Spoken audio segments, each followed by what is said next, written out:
आज के इस वीडियो में हम लोग जिस कंपनी के बारे में बात करने वाले हैं वो कंपनी आपके डेट फ्री कंपनी है। साथ ही साथ जो कैश अवेलेबल है कंपनी के पास वो है आपके 875.30 करोड़ के लगभग। तो यहाँ पर हमें एक चीज़ अच्छी देखने को मिली है कि कंपनी कहीं ना कहीं आपके as a debt free company काम करती हुई नज़र आ रही है। बने रहिएगा वीडियो में आखिरी तक, क्योंकि ऐसे ही कुछ पैरामीटर्स के ऊपर हम लोग डिस्कशन करने वाले हैं एंड जो आपके लिए काफ़ी ज़्यादा यूज़फुल होगा अगर आप इस शेयर में आगे अपने जो बाइंग के प्लान है वो करते हैं। तो अब हम लोग बात कर लेते हैं यहाँ पर रिटर्न के ऊपर। तो कंपनी ने रिटर्न वैसे तो ठीक ठाक से ही दिए हैं। आपके 1 ईयर की बात करें 4%, 2 ईयर्स में 5% एंड 3 ईयर्स में 20%। बहुत ज़्यादा आउटस्टैंडिंग आप नहीं कह सकते कि इसके रिटर्न रहे हैं, लेकिन नेगेटिव में भी आपको रिटर्न यहाँ पर देखने को नहीं मिला होगा। अब उसके साथ बात करें स्टॉक वैल्यूएशन, तो यहाँ पर डिविडेंड यील्ड परसेंटेज भी आपको 2.75% के आसपास नज़र आ रहा है। ईपीएस इज़ वेरी गुड और आप कह सकते कि ये स्ट्रॉन्ग भी है। एंड अगर हम लोग यहाँ पे इंडस्ट्री पी और स्टॉक पी में कंपेयर करना चाहें तो यहाँ पर कहीं ना कहीं ये शेयर जो है वो आपको अंडर वैल्यूड प्राइस पर मिल रहा है। अब बात करते हैं आज की कंपनी के बारे में। सो आज की जो कंपनी है वो है आपके सन टीवी।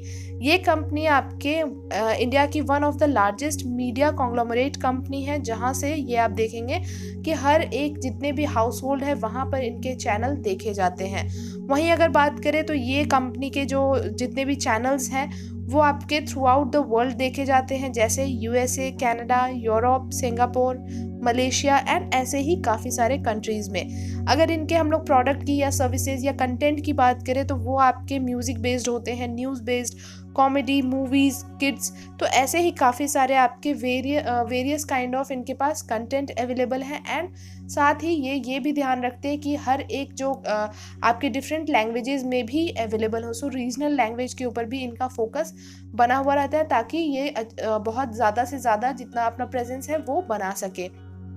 अब बात करते हैं एनालिस्ट के एस्टिमेट की, तो यहाँ पर आपके 79% एनालिस्ट जो है वो आपके बाइंग के रिकमेंडेशन प्रोवाइड करते हुए नज़र आ रहे हैं। बट अगर आप चार्ट के ऊपर जब चलेंगे तो वहाँ पर आपको जो चीज़ें हैं जो हम लोग डिस्कस करने वाले हैं वो काफ़ी बेहतरीन तरीके से समझ आने वाला है। वहीं पे 14% के आसपास के लिए यहाँ पर जो एनालिस्ट है वो होल्ड के लिए रेटिंग देते हुए नज़र आएंगे और 7% आपको ये कह रहे हैं कि आप चाहें तो यहाँ से सेल करके या फिर अपने जो पोजीशन है उसको स्क्वायर ऑफ करके निकल सकते हैं। उसके साथ क्वार्टरली रिजल्ट्स कैसे हैं, तो क्वार्टर ऑन क्वार्टर बेसिस पे वैसे तो कंपनी इस बार काफ़ी अच्छा परफॉर्म करती हुई दिख रही है in comparison to previous quarter. But उससे पहले के भी जो क्वार्टर्स रहे थे, जैसे कि दिसंबर 21 के भी नंबर्स अगर हम लोग देखने की कोशिश करें तो वो आपको स्ट्रॉन्ग नज़र आ रहा था, लेकिन आपके मार्च 22 में थोड़ा आपको गिरावट देखने को मिला है। अगेन अगर हम लोग जून 22 की बात करते हैं तो यहाँ पर वापस से नंबर्स जो है वो आपको बढ़ता हुआ नज़र आ रहा है। तो सेल्स के नंबर्स की बात करें तो 1219 करोड़, तो वहीं पे operating profit 770 crore and net profit की बात करेंगे तो 494 करोड़। तो ओवरऑल इनका जो क्वार्टर रिजल्ट रहा है, क्वार्टरली बेसिस का जो रिजल्ट है वो काफ़ी बेहतरीन नज़र आया है। अब बात कर लेते हैं ईयर ऑन ईयर बेसिस के नंबर्स के ऊपर, तो यहाँ पर आप ये देख सकते हैं कि जो आपके मार्च 2019 का नंबर हुआ करता था वहाँ से आपको इसके सेल्स और ऑपरेटिंग प्रॉफिट में वैसे तो उससे आपके कम ही नंबर्स बनते हुए नज़र आएंगे सेल्स में एंड ऑपरेटिंग प्रॉफिट में, लेकिन जो पिछले साल के नंबर्स हुआ करते थे या पिछले साल के जो नंबर्स थे मार्च 21 के, वहाँ से आपको यहाँ पर बढ़ोतरी देखने को मिल रहा होगा। चाहे वो हम लोग किसी भी पैरामीटर्स के ऊपर बात करें तो यहाँ पर नेट प्रॉफिट भी काफ़ी अच्छा खासा यहाँ पर निकल के आ रहा है। साथ ही वैसे ही आपके ऑपरेटिंग प्रॉफिट एंड सेल्स, तो ये सारे ही अगर हम लोग बात करते हैं तो ईयर ऑन ईयर हो या फिर क्वार्टर ऑन क्वार्टर हो तो कंपनी ने काफ़ी बेहतरीन परफॉर्म किया है। नेक्स्ट बात करेंगे sales and profit growth percentage के ऊपर, तो यहाँ पर आपका जो है वो सेल्स ग्रोथ परसेंटेज में गिरावट देखने को मिल रहा है। पिछले 5 साल में जहाँ ये 5% था वहीं पे 3 years and now it is -8%। लेकिन प्रॉफिट ग्रोथ परसेंटेज की बात करेंगे बहुत ज़्यादा फ्लक्चुएशंस आपको यहाँ पर नज़र नहीं आया है। थोड़ा बहुत फ्लक्चुएट होता हुआ नंबर दिखा है आपको, परसेंटेज दिखा है 12% का, आपके लगातार 3 ईयर में भी 12% था और वहीं पे 1 ईयर की बात करते हैं तो ये अभी फ़िलहाल आपके 11% के आसपास है। ROE एंड ROCE परसेंटेज की बात करेंगे तो थ्रू आउट जो भी ईयर्स रहे हैं उनमें आपको इनके जो नंबर्स हैं, परसेंटेज हैं ROE एंड ROCE के, वो आपको स्ट्रॉन्ग नज़र आ रहा होगा यहाँ पर। और वैसे अगर देखने की कोशिश करें तो नंबर्स में गिरावट देखने को ज़रूर मिल रहा है, लेकिन ओवरऑल जो नंबर्स हैं आप कह सकते हैं कि अच्छे नंबर्स हैं इनके ROE एंड ROCE परसेंटेज के। नेक्स्ट बात करते हैं share holding pattern. So most of the holdings जो है वो आपको प्रमोटर्स के पास देखने को मिल रहा होगा, जो कि है 75% के आसपास। लेकिन प्रमोटर्स के ऊपर किसी तरह की कोई प्लेजिंग नज़र नहीं आई है। FIIs की बात करेंगे तो 9% के आसपास होल्डिंग है, पब्लिक के पास 11% की होल्डिंग है, एंड सबसे कम जो है वो आपके DIS के पास होल्डिंग देखने को मिल रहा होगा, विच इज़ 5% ओनली। अब उसमें से भी बात करते हैं कि कौन कौन से म्यूचुअल फंड है जो यहाँ आपको इन्वेस्टमेंट करते हुए नजर आए। सो ये आपके टॉप म्यूचुअल फंड है। फर्स्ट है आपका quant mid cap fund direct growth, जिनका 3.31% के आसपास इन्वेस्टमेंट नजर आ रहा है। वहीं सेकेंड है Tata equity PE fund direct growth, जिनका 1.52% है यहाँ पे इन्वेस्टमेंट। थर्ड जो है वो है मिरई एसेट्स के equity saving fund direct growth 1.14, and जो लास्ट है वो है आपके बड़ौदा BNP परिवार की तरफ से, जो है आपके 1.03%। तो ये रहे आपके 4 म्यूचुअल फंड। अब यहाँ तक आई थिंक आपको वीडियो समझ आ चुका होगा। कुछ अगर फिर भी आपको डाउट है, आप हमें कमेंट बॉक्स में कनेक्ट कर सकते हैं। अगर आपके पास किसी भी तरह की कोई क्वेरी है या फिर कोई सजेशंस हैं तो भी आप हमें कमेंट बॉक्स में कनेक्ट कर सकते हैं। अब बात करते हैं हम लोग सीधा सीधा इसके चार्ट के ऊपर। थोड़ा आप ध्यान से समझने की कोशिश कीजिएगा। यहाँ पे अगर हम लोग चार्ट पे पूरा जो अभी तक के जो सिनेरियो है उसके ऊपर अगर हम लोग नज़र डालने की कोशिश करें तो यहाँ से आप देखेंगे जब ये शेयर आपके मार्केट में लिस्ट हुआ था तो इस प्राइस के आसपास आपको इसकी लिस्टिंग नज़र आई थी, ऑलमोस्ट कह सकते हैं आप 262 या 260 के प्राइस के आसपास। लेकिन आप जैसा कि देख सकते हैं 2007 के बाद आपको यहाँ पर एक छोटा सा आपको अप मूव देखने को मिला है। लेकिन अपने जो ये आपको यहाँ जो सपोर्ट देखने को मिला था, ये जो इसका जो प्रीवियस प्राइस हुआ करता था वहाँ से ये आपको ब्रेक डाउन होता हुआ नज़र आया है 2009 के आसपास। उसके बाद आपको लगभग आप कह सकते हैं कि 2 से 3 साल तक आपको एक अप मूव देखने को मिला। लेकिन अगेन आपको ये इसी चैनल के अंदर ट्रेड करता हुआ नज़र आएगा। और यहाँ पर हम लोग मंथली बेसिस पे बात करें, इट्स नॉट कि 1 वीक या फिर हम लोग 1 डे के बेसिस पे बात करें, मंथली बेसिस पे अगर आप बात करते हैं तो यहाँ आप देखेंगे कि किस तरीके से जो शेयर है वो आपको एक ही चैनल के अंदर लगातार ट्रेड करता हुआ नज़र आया है। अब वहीं अगर हम लोग बात करें तो यहाँ से जो इसका एक रेजिस्टेंस निकल के आ रहा था, यहाँ तक तो ये गया था शेयर, लेकिन उसके बाद अगेन आपको यहाँ पर गिरावट देखने को मिला होगा। और यहाँ से आप देखेंगे 2011 के आसपास वापस आपको गिरावट देखने को मिला है। 2013 में ये वापस आपको बढ़ता हुआ नजर आया, लेकिन उसके बाद 2013 से लेके आप कह सकते हैं कि ऑलमोस्ट ये 17 के आसपास, तो 13 से 17 के आसपास आपको इसी चैनल में ये जिगजैग के फॉर्म में ट्रेड करता हुआ नजर आ रहा होगा।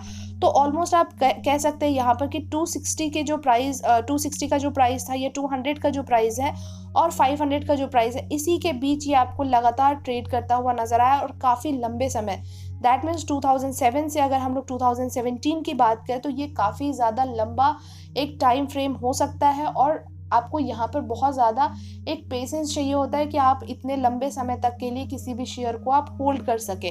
तो अब उसके बाद अगर हम लोग उसके बाद की सिनेरियो के बारे में बात करते हैं तो 2018 में, दैट मीन्स 2017 से ये लेके आपके ऑलमोस्ट 19 तक आपको ये शेयर में एक काफ़ी अच्छा खासा अप ट्रेंड देखने को मिला होगा। और ये अराउंड 1100 के प्राइस पे इसका जो टारगेट था वो निकल के आ रहा था, जो इसका आप कह सकते हैं कि यहाँ पे सबसे जो हाई था वो 1100 के आसपास निकल के आया था। लेकिन उसके बाद अगेन आपके कोविड के मार के वजह से ये शेयर वापस आपको गिरता हुआ नजर आया। अगेन आपको ये जो शेयर है वो अपने लिस्टिंग प्राइस के आसपास फिर से देखने को मिला है इतने सालों के बाद।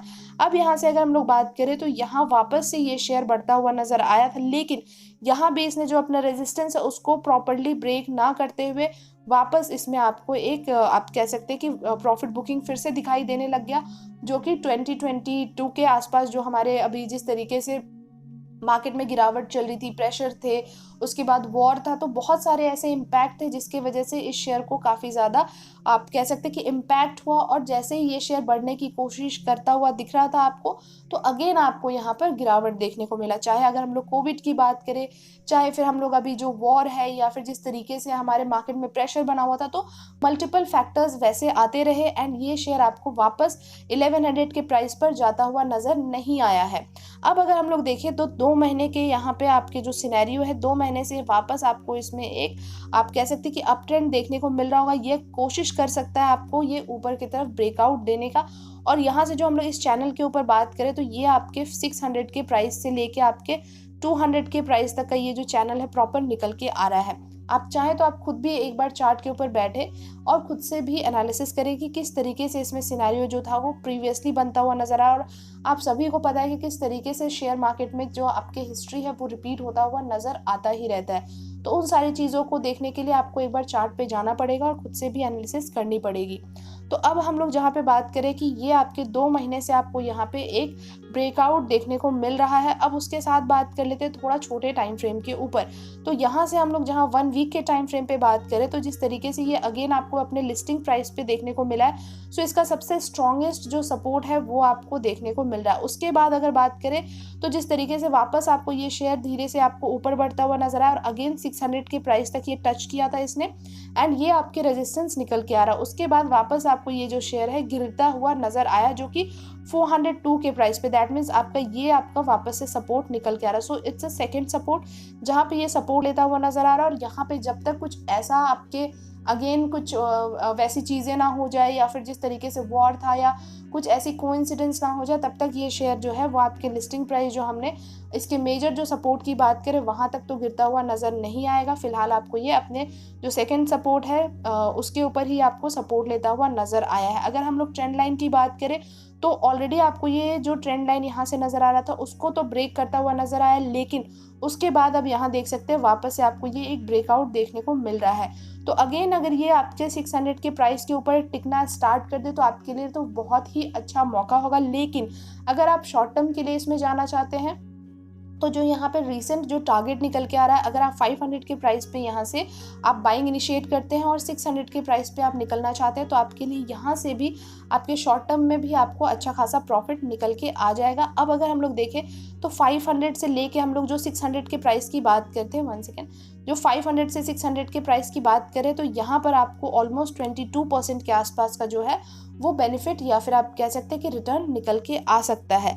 अगेन अगर हम लोग यहाँ पे देखने की ये कोशिश करें कि आपके लिए जिस तरीके से 500 का प्राइस अभी फ़िलहाल के लिए जो ब्रेकआउट देता हुआ नज़र आ रहा है, तो यहाँ से आप अगर 600 के लिए जाते हैं तो वो तो अच्छा है, लेकिन अगर आपके वापस ये 600 के प्राइस के ऊपर सस्टेन करता हुआ नज़र आएगा तो आपको आने वाले समय में एक वैसी ही रैली देखने को मिलेगी जो हमने प्रीवियसली जो हमने बात की है 1100 के आसपास। तो यहाँ पर आपको एक कंफर्मेशन के बाद ही आप चाहें तो 600 के प्राइस पे फिर आप अपने लिए जो भी इनिशिएट कर सकते हैं बाइंग।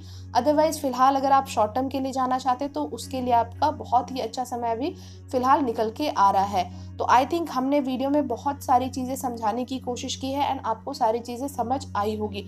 अगर आपको स्टिल कोई डाउट है कमेंट बॉक्स में कनेक्ट ज़रूर कीजिएगा एंड अगर आप हमारे चैनल पे नए हैं तो चैनल को सब्सक्राइब भी करना ना भूलें। बाकी मिलेंगे आपसे नेक्स्ट वीडियो में बहुत ही जल्द, तब तक के लिए thank you and take care.